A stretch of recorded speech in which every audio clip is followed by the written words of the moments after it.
In this video, I'll show you how to find and manage the language settings in NotebookLM. Starting on the home page, I'll navigate to the top right and click the Settings gear icon. From the drop-down menu, I'll select the Output Language option. This opens the Configure Settings window, where I can click the drop-down menu to see all available languages.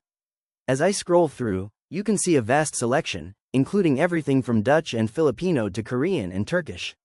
This override ensures my generated notes and summaries appear in my preferred language. Next, I'll switch over to the Google support page to view the official documentation.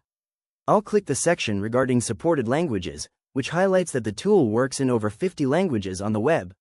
I'll then click Learn how to change output language to see the full list. By expanding the Supported Languages in Browser menu, I can scroll through the entire alphabetical directory. From Afrikaans to Vietnamese, the wide range of support makes it easy to use NotebookLM regardless of your primary language or location.